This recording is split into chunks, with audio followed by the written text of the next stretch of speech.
इस प्रकार से चुकता करो, अब की बार जो हो चुकाओ कहीं कबीर ताकि पूरी दाओ। सारा हिसाब चुकता करो।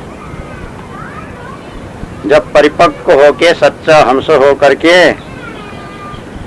वर्तमान का जो है कि आयु पूरा हो जाएगा, प्रारब्ध पूरा हो जाएगा, तब तो ये शरीर तो छूटेगा ही, शरीर तो रहेगा ही नहीं। तो स्थूल के साथ में सूक्ष्म सूक्ष्म के साथ में कारण सारा अध्यास सब विलीन हो जाए। देहत प्रयात प्रारब्ध क्षयात देहत त्रय भंगम। मुक्त पुरुष के प्रारब्ध अंत में ही स्थूल सूक्ष्म कारण तीनों देह बिखर जाते हैं, नाश हो जाता है, छुटकारा। फिर वो शरीर रूपी डाली में जाके गर्भ में जाके फल नहीं लगेगा, देह नहीं बनाएगा, जन्म नहीं लेगा, सदा के लिए मुक्त हो जाएगा। तो ऐसी स्थिति बनाओ, निर्वासनिक, अध्यास रहित, वास अध्यास अनुमान कल्पना से रहित जीवन मुक्त स्थिति बना करके अपने बाकी के आयु पूरा करो। सदा के लिए अपने जो है कि कार्य पूरा करके जो है कि शरीर से विदा ले हो, ये इसका भावार्थ है। हमरो रे जात हो मोह सोवत लियो जगह, कहीं कबीर पुकार के ये पिंडे हो कि जाए। बाह मरो रे जात हो मोहि सोवत लिए जगाए, कहीं कबीर पुकार के ई पिंडे हो कि जाए। 116 जीव मुख। अब बामरो रे जातो ये मोहि सोवत लिए जगाए, आधा जीव मुख से कहा है, आधा गुरुमुख से कहते हैं। कोई जिज्ञासु जीव कहता है, विचारमान मनुष्य कहता है कि हे गुरुदेव, मैं परम गाफिली में सोया था, अपने को आप भूला था। तो नाना प्रकार का विचार परखा करके आपने जगा दिया, जगा लिया, चैतन्य कर दिया, संपूर्ण जड़ भावना ब्रह्मा आत्मा जगत परमात्मा देख दूर कर दिया। और अब बोलते हो कि पक्का स्वरूप होके कच्चा चोला गिरा तो आवागमन से रहित हुआ। ऐसी स्थिति बता करके आप स्वच्छ पारक, जिससे पक्की कच्ची सब मालूम हुई, तो आप बाह मरोड़ के जाते हो। ए कबीर, मैंने तो तुम्हारी बाह पकड़ी सो छोड़ने की नहीं। कबीर कहिए जो कवियों के भीतर ईर्षा करे सो कबीर। कवि कहिए ज्ञानी, ईर्षा कहिए प्रेरणा। सो ज्ञानियों के भीतर प्रेरणा करे उसको पारक कहिए। तो ज्ञानी जीव कहते हैं कि हे पारक गुरु, हमारी बाह मरोड़े कहाँ जाते हो? तब गुरु उत्तर देते हैं, गुरुमुख कहाँ ही कबीर पुकारी के ये पिंडे हो जाए। हे विचारवान जीव, तुम यथार्थ परख करके देखो कि जिसको तुम कबीर कहते हो और गुरु कहते हो सो कहाँ है। हक नाक मिथ्या ब्रह्मदोके में मत पड़ो।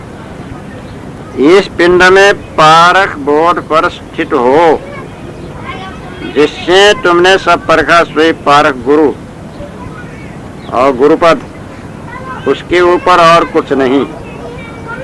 यह जान के तुम भी पारख हो कि भ्रम में चले जाओ मत। हम तो कहीं आए न जाए, सदा ये कर ना ही न साए। सो तुम कहीं घबरा करके पारक छोड़ के मत जाना। अरे पारक स्थिति बिना कौन कौन 84 में गए सो सुनो। ये अर्थ है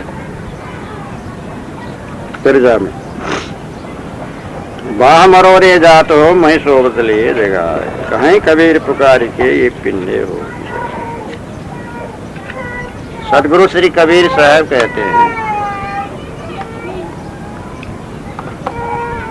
बाह मरोड़ के जाते हो, मुझे सोते हुए जगा लिए। तो ऐसा जिज्ञासु जीव ने कहा। तो सोते हुए को जो है कि जगा दिया तो अच्छा ही किया। जागने का टाइम हो गया, अब वो जागा नहीं, उठने के टाइम में उठा नहीं, करने काम किया नहीं, तो उसको खींच तान करके जो है कि चलो उठ, देर हो रहा है, तो उसके लिए जो है समय का ज्ञान करा दिए। तब इससे जो है कि कोई साथी हुए, गुरु भाई हुए या साधु संत गुरु ही हुए, किसी पर दया करके अब उसको जो है कि जगा दिए, सोते हुए को जगा दिए, अबोध को बोध करा दिए, अनसमझ को समझ करा दिए, और अनुत्साही को उत्साह करा दिए, डरपोक को जो है कि निर्भय करा दिए, आगे बढ़ने के लिए साहस हिम्मत बढ़ा दिए। बाह मरोड़ा नहीं, उनके जो है कि इशारा कर दिया, मरोड़ा नहीं, जगा दिया, सावधान, दुख दिया नहीं, सुख ही दिया, हानि किया नहीं, उसको लाभ ही कर दिया। उसका जो है कि सब प्रकार से जो हित ही कर दिया। तो इस तरह से यहाँ बाह मरोड़ना माने जी उसको झकझोरना, उसकी मिथ्या मानंदी को निषेध करना, अनुत्साह को उत्साह देना, उसके मिथ्या भय को जो है कि भय भूल भ्रम को जो है कि मिटा देना, कुछ भी बाकी नहीं रखना। बाँ कहीं हाथ, हाथ कहीं घेरा, मरोड़ना कहते हैं उसको जो है कि थोड़ा सा जो है कि हिला देना, कुछ उसको जो है कि ज्यादा जो है कि मरोड़ करके दुखाना और जो है कि कष्ट देने का नहीं है, उसको इशारा करना और उसको जरा जो है कि सावधान कर देना, उसको सचेत कर देना, गाफिली मिटा देना पड़े। मोह ममता में सोते हुए को मोह ममता छुड़ा करके जो है जगा दिए, सावधान कर दिए, गुरु ने दया कर दिए, संतों ने दया कर दिए। कहीं कबीर पुकार, सदगुरु कबीर साहब पुकार के कहते हैं, समझा करके सबको जो है सावधान करके आवाज दे दे के करके, ये पिंडे, ये शरीर, पिंड कहते हैं स्थूल शरीर, ऐसा है, या तो जो है मुक्त हो जाओ या तो बंधन में चले जाओ। ऐसी जगह है, ये तो जंक्शन है, यहाँ पटरी गाड़ी बदलती है, पूर्व और पश्चिम दो तरफ जाती है।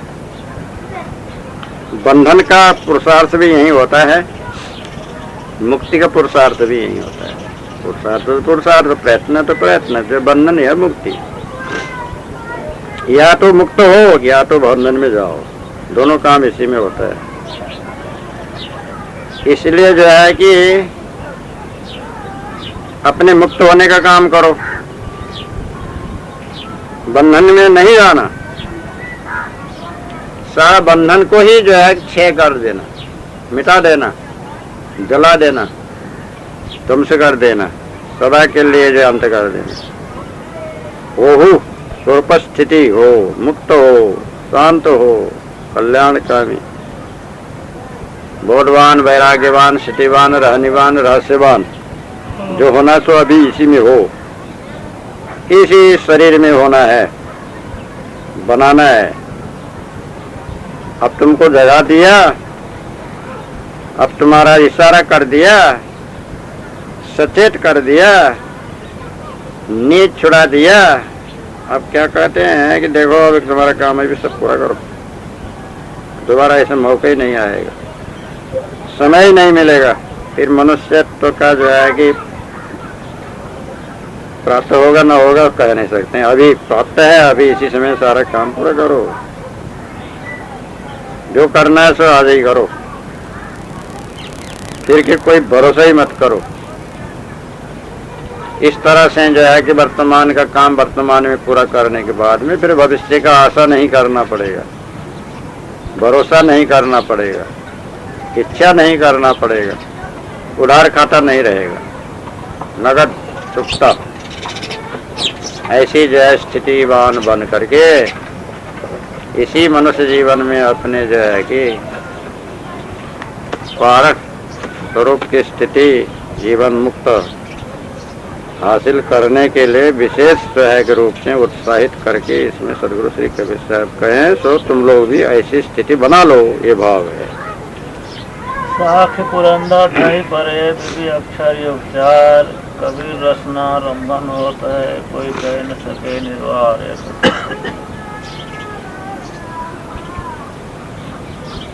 पारक स्थिति बिना कौन कौन 84 में गए सो सुनो।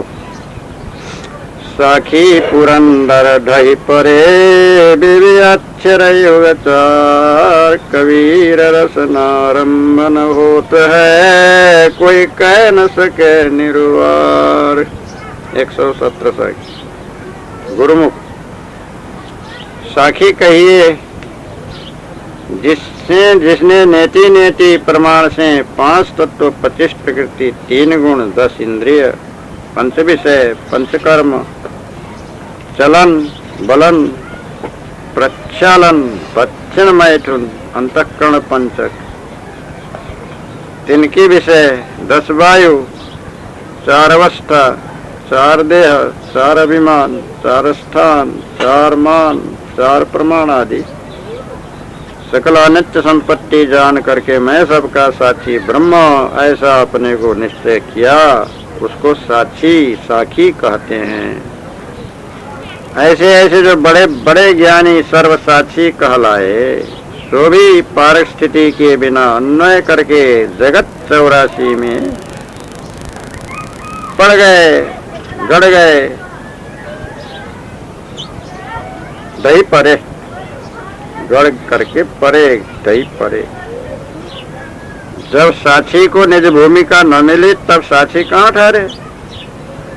ताते गौरा करके साक्षी ने अन्वय किया कि जगत सब मेरा स्वरूप, मैं जगत से न्यारा नहीं, जगत मेरे से न्यारा नहीं। ऐसा अन्वय करके ज्ञान का अभिमान छोड़ा और निरंजन अभिमान के मुख में दही पड़ा और आत्मा कहाया। तो पहले जब इतना व्यतिरेक न किया था तब क्या आत्मा न था? तो संपूर्ण ज्ञान और विचार इनका दही गया, नाश हो गया, तो साखी की स्थिति न हुई। जगत रूप बन के आवागमन सुख दुख में ही रहा। पुरंदर कही इंद्र सुकर्मिष्ठ, जो कर्म करते करते 100 अश्वमेध यज्ञ किया और इंद्र पद पाया, इंद्र बना। तो ही जब संपूर्ण पुण्य क्षीण होता है तब मृत्युलोक में आकर के जन्म लेता है। ते तुम भुक्त्वा स्वर्गलोकम विशालम क्षीणे पुण्ये मृत्युलोकम विसंति, एवं त्रयी धर्म मनो प्रपन्ना गतागतम काम कामा लवन्ते। ये गीता का प्रमाण है, क्योंकि मृत्युलोक कर्म भूमि का है। मृत्युलोक में कर्म करना और अन्य लोक में भोगना। भोग पूरा होने पर फिर मृत्युलोक में आकर के जन्म लेना। तो कर्म करते करते जो इंद्र भी हुआ तो आखिर 84 में ही ढही पड़ा। बीबी अक्षर कही होगी जो 2 अक्षर का सिद्धांत करते हैं। 2 अक्षर कहिए सोहम, 2 अक्षर कहिए ओम, 2 अक्षर कहिए राम। इनको श्वासा में सिद्ध करके सुरत लगाते हैं और सुरत को श्वासा में लय करते हैं, श्वासा शब्द में लय करते हैं, शब्द ब्रह्मांड में लय करते हैं और निर्विकल्प समाधि को प्राप्त होते हैं, सर्व सिद्धि को पाते हैं और सर्व जगत में ईश्वर कहलाते हैं। परंतु जब चोला छूटा और मस्तक फूटा तब न शब्द ही रहा न श्वासा ही रहती है, तब वो भी समाधि से गर्भवास में ढही पड़े। योग कहिए द्वैतवादी उपासक, सो नाना प्रकार की उपासना करते करते आखिर देवलोक को जाते हैं। फिर वहाँ का पुण्य आयुष्य सरा पूरा हुआ तब देवता भी और दास भी मृत्यु लोक को आकर के जन्म लेते हैं, ऐसा वेद शास्त्र में कहा है। तब वो भी 84 में ढही पड़े। लोक और देवता कुछ 84 के बाहर नहीं, ये अभिप्राय है। 4 वेद वो भी जगत 84 में पड़े हैं और 4 ऋषि सनक, सनंदन, सनत कुमार, सनातन, ये चारों ने अन्वय करके जगत सब अपना रूप माना है और ब्रह्म बने हैं, परंतु उपजना विनशना कुछ छूटा नहीं। साखी कहिए ज्ञानी, पुरंदर कहिए कर्मी, बीवी अक्षर कहिए योगी, युग कहिए द्वैतवादी, उपासक, 4 कहिए चतुर्वेदी, 4 कहिए विज्ञानी। ये पंचवर्ग सब ब्रह्म में गिर पड़े। ये पारखी, हे पारखी संतो, तुम यथार्थ परख करके देखो इनकी स्थिति कहाँ है। परंतु ये संतो, ये जगत में रसनारंभन कहते हैं, मिथ्या बकवाद होती है। जीवा चलाना है, कुछ का कुछ बोलना है, ऊंच नीच इधर उधर बोलते रहना, बकवाद करते रहते, न कुछ लेना न देना। पर कोई वाणी का पक्ष छोड़ के निर्वार कर नहीं सकता है। जो पक्ष छोड़ के सत्संग में निर्वार करे तब पारक स्थिति को प्राप्त हो, तो ऐसी स्थिति करना ही तुम्हारा काम है। तो ऐसा जो है कि सदगुरु कबीर साहब बतलाए हैं। साक्षी है ज्ञानी, साक्षी कहिए साक्षी, सर्वसाक्षी कहने वाले ज्ञानी लोग को साक्षी कहते हैं। पुरंदर कहिए इंद्र, इंद्र कहते हैं जो है कि देवताओं का राजा। कर्मी लोग कर्म करते करते इंद्र हुआ, वो भी ढही पड़े, गिर पड़े अपने अपने जो है भ्रम में, अनुमान में, विषय में, भोगों में, आवागमन में। ज्ञानी लोग गिरे, कर्मी लोग, इंद्र भी गिरा। बीवी अक्षर, 2 अक्षर, वो हम सोहम राम जो है कि जपने जपाने वाले, ये जो है कि योगी लोग भी जो है कि अपने वही वाणी कल्पना और विषय भोगों में जो है कि वो भी गिर पड़े। और 4 युग, 4 दुनिया 8। अब 4 जो है कि चतुर्वेदी या सनकादि और 4 वेद, 4 वेदी, तो जो है कि ये सब कोई जो है कि विषय भोगी और कोई जो है कि कल्पना के मानने वाले हो करके ये भी ढही पड़े, यानी अपने अपने पद से गिर पड़े। जितना वर्णन है वो तो सब पहले ही कर चुके हैं। तो सदगुरु कबीर साहब कहते हैं कि ये क्या हो रहा है, रसनारंभन। रसना कहिए जिह्वा के आरंभन। तय ज्यादा बोलने वाला कि मैं ज्यादा बोलने वाला, तय जानने वाला कि मैं जानने वाला, जिह्वा के रस ले रहे हैं, वक्ता बन रहे हैं। वक्ता यानी जगत में पंडित कवि अनंत, सत्य पदार्थ पारखी बिरला कोई संत। तो यहाँ तो रसनारंभन खाली कहना सुना, बातें बढ़ाना और जो है काल्पनिक और विषय वाणी का जो है विस्तार, यही होता है विषयों में। और जो है कर्म, उपासक, योगी, ज्ञानी, विज्ञानी, सारे संसार के मनुष्य समाज में रसनारंभन हो रही है। कहना सुनना, बोलना बुलाना, बंधना बनाना, खानी झाल बानी झाल, बस उसी में जो है कि लिप्त होना और कुछ नहीं, छुटना छुटाना की बात ही नहीं। कोई कह न सके निर्वार, तो कोई भी निर्वार कर नहीं सके जड़ चेतन का, सत्य मिथ्या का और जो है कि बंधन मुक्ति का निर्णय जब कर नहीं सके, स्वरूप स्थिति कर नहीं सके, तो उनके जितना कथन है सब बेकार का, मिथ्या भूत है। मिथ्या जो है कि वाद विवाद जो है में पड़े, तो जो है कि इसलिए जो कहते हैं कि हे मनुष्य, संतो, सज्जनों, तुम निर्वार करो। वो लोग नहीं कर सके तो नहीं कर सके। साखी भी नहीं बनना, पुरंदर भी नहीं बनना, बीवी अक्षर के जो है जपने वाले भी नहीं बनना, युग 4 वाले भी नहीं बनना, चतुर्वेदी भी नहीं बनना, ये ढही पर नहीं पड़ना। विनाश के मार्ग में जो है कि चले नहीं जाना, अपने स्थिति ठहराव के मार्ग में रहना। और जहां से जो है स्थिति का विनाश होता है वहां जाना ही नहीं, उस तरफ देखना ही नहीं और उस तरफ मानना ही नहीं, उस तरफ जो है कि आकर्षित होना ही नहीं, दूर रहना। जितना रसनारंभन, रसना के आरंभन कहते हैं बोलचाल, वाणी का रस लेने का, हंसने हंसाने का, नाचने नचाने का, और जो है कि भूलने भुलाने का, सुनने सुनाने का, गाने गवाने का जितना आरंभन है, जाल जंजाल है। जिह्वा स्वाद कारण नरकीने बहुत उपाय, ये जिह्वा का स्वाद है। तो ये खाली जो है कि जगत बंधन का सब कार्य है। किसी ने निर्वाह कर नहीं सका तो अब तुम निर्वाह करो। गुरु साहस देते हैं, गुरु बोध देते हैं, गुरु युक्ति बतलाते हैं, निर्वाह करो, तुम्हारा चेतन स्वरूप ही सत्य है और सब मिथ्या है। मिथ्यामानंदी को छोड़ करके अपने स्वरूप स्थिति में ही दृढ़ निश्चल रहो और वर्तमान मनुष्य जीवन में को जो है कि निर्बंध स्थिति करने के लिए सहायक बना करके आत्म उद्धार करो। ये इसका भाव है। उन लोग को क्यों धूप लगा दी है, वो बुरा के क्या खोल दिया, ये अभिप्राय हो गया। बेड़ा बांधे सर्प का भवसागर के मान, जो छोड़े तो बूढ़े गहे तो दर्शय बाण। 118।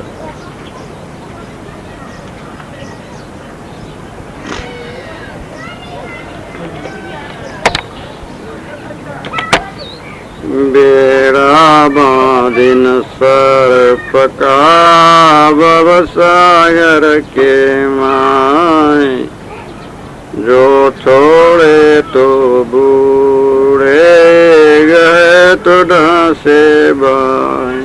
118। गुरुमुख सतगुरु श्री कबीर साहब कहते हैं,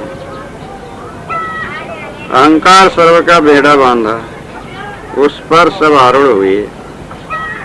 अब जो अहंकार छोड़ा चाहता है तो देह गिरना चाहती है, नाश होती है, और अहंकार को पकड़ना चाहता है तो वो सर्प काटता है। तो यह का उपाय है, पारक औषधि पास रखना। वो औषधि ऐसी है जिससे विष नहीं व्यापने का। पंचमुखी सर्प अहंकार, जाके 5 मुखों से 5 प्रकार की वाणी निकली। प्रथम मुख विश्व, उससे कर्मकांड निकला। दूसरा मुख तेजस, उससे उपासना कांड निकला। तीसरा मुख प्राज्ञा, उससे योग कांड निकला। चौथा मुख प्रत्यगात्मा, उससे ज्ञान कांड निकला। पांचवा मुख निरंजन, उससे अद्वैत विज्ञान कांड निकला। तो ऐसा सर्प का बेड़ा बांधा, जहाज बांधा, अपने मन से कल्पी के भवसागर अनुमान किया और उसको माना। तब ये नरदेह में से पंचमुखी अहंकार उठा। सो उस अहंकार को पकड़ के उस पर सब जीव चढ़े भवसागर पार होने के वास्ते। अब जो विचार करके छोड़ा चाहता है तो भवसागर का भय, जो बूढ़ डूब जाएंगे, और पकड़े रहते हैं तो वो सर्प डसा करता है, धोखे में डालता है। अब जीव क्या उपाय करे, ये शंका। तो विचार करके परखना कि भवसागर भी मेरा अनुमान मिथ्याभूत और बेड़ा भी मेरी कल्पना मिथ्याभूत, सर्प भी मेरी मानंदी मिथ्याभूत, मैं सबका पार की पारक रूप सबसे न्यारा। ऐसा बारंबार स्मरण करके बेड़ा सर्प भवसागर सबसे न्यारा होना, यह अभिप्राय। शिष्य को स्थिति प्राप्त नहीं हुई, इसलिए शंका हुई, ये 5 अहंकार छोड़ के मेरी स्थिति क्या है, ये मालूम न हुई। और 5 अहंकार छोड़ के कहाँ जाऊं, और इनको पकड़ा रहता हूँ तो ये सर्प मुझको खा डाल जाता है, ऐसी शंका हुई। उस पर स्थिति पीछे से सदगुरु ने बताई कि पारक भूमिका पर आकर के स्थिर हो जा और भाष अध्यास आदि अनुमान कल्पना सब परख के छोड़ दे, ये अर्थ। तो ऐसा बताए। अब इसका जो है कि भावार्थ ऐसा है, कहीं समुद्र नदियों से पार जाने के लिए जो लंबी लंबी लकड़ियां हैं उसकी गठरी चौड़ाई लेकर के बांधे ऊपर और नीचे से सपाट, तो लकड़ी आदमी के बोझा से लकड़ी का जो है कि वजन हल्का होता है। 10, 20, 25 लकड़ी बांधने से आदमी उसके ऊपर बैठ सकता है। नाव नहीं बनाया हो, लंबी लंबी गोल गोल लकड़ी को बांध दिए और उसमें कुछ सामान और कुछ जो है कि आदमी बैठ गए तो तैरते हुए नदी के इस पार से उस पार जा, उसका नाम बेड़ा रखा है। खुला खुला नाव समझ लो।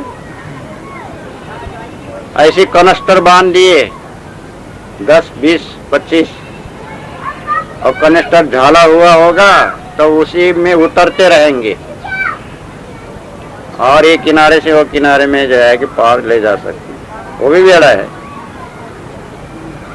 और जो है कि 10 घड़ा बांध दो ऐसे औंधा करके, नीचे मुंह करके, अब घड़े में जो है कि थोड़ा थोड़ा पानी भरेगा, डूबेगा नहीं, लकड़ी से बांधा रहेगा तो उसी के ऊपर आदमी 1-2 जने बैठ करके ये किनारे से वो किनारे पार चले जा सकते, तो उसका नाम बेड़ा हो गया।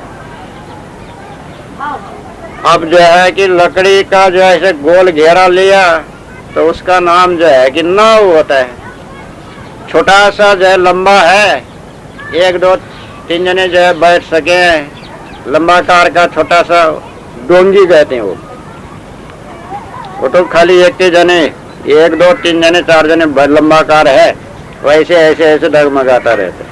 सीधा रहेगा तो पार ले जा, नहीं तो कहीं जरा भी टेढ़ा हो गया कि पानी में गया, डूब गए, उसका नाम डोंगी है, छोटा सा डोंगी।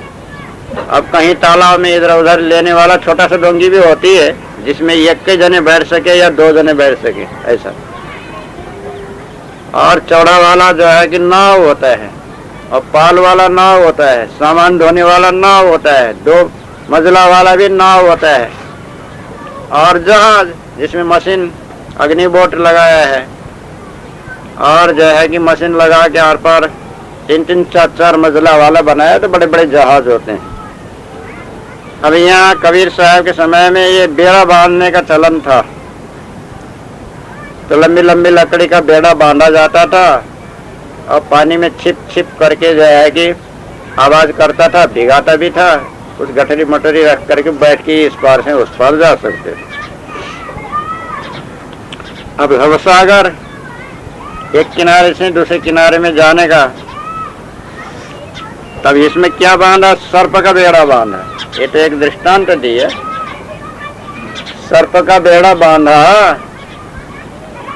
और जो है कि भवसागर से जो है इस किनारे से उस किनारे जाने के लिए 2, 4, 10, 20 सर्प पकड़ करके बेड़ा बांध लिए।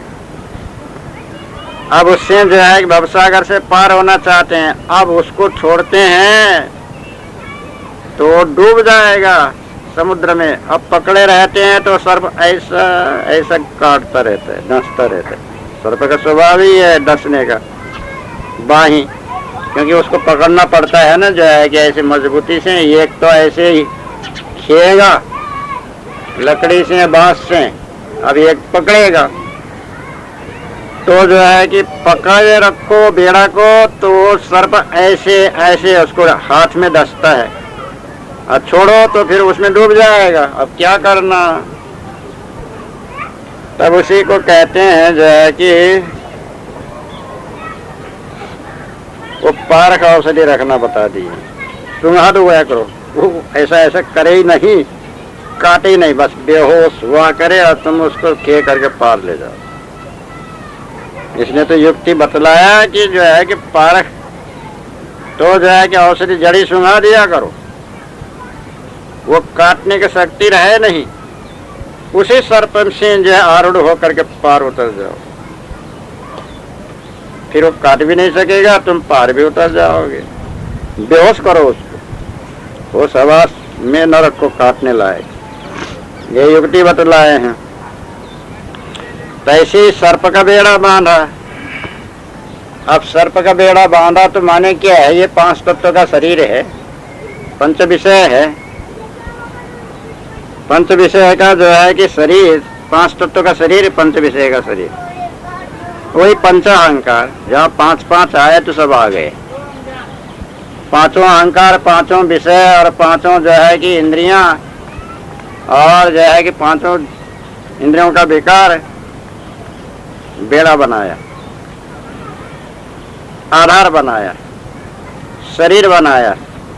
स्थूल सूक्ष्म कारण महाकाल कैवल्य पंचदेह। तब सर्प का, तो सर्प में तो जहर रहता ही है। भवसागर, तो संसार को ही भवसागर कहते हैं। जहाँ जन्म मरण गर्भवास होता रहता है, जहाँ शरीर बनता ही रहता है, वो भवसागर ही सारा संसार। संसार में 5 तत्व पंच विषय का स्थूल शरीर धारण किया और इसी का बेड़ा बनाया। अब जो है कि अहंकार छोड़ने से तो जो है कि कोई भी कार्य चलेगा ही नहीं। न उठेगा, न बैठेगा, न खाएगा, न बोलेगा, न चलेगा, न कुछ भी नहीं चलेगा। अहंकार छोड़ के कोई कार्य होता नहीं, और अहंकार को पकड़ने से बंधन होता है। अब क्या करना है, हे गुरु जी बताइए। तो गुरु बतलाते हैं कि देखो, देह के कार्य चलाने का जो है कि ये, इससे तो कोई हानि होने वाला है।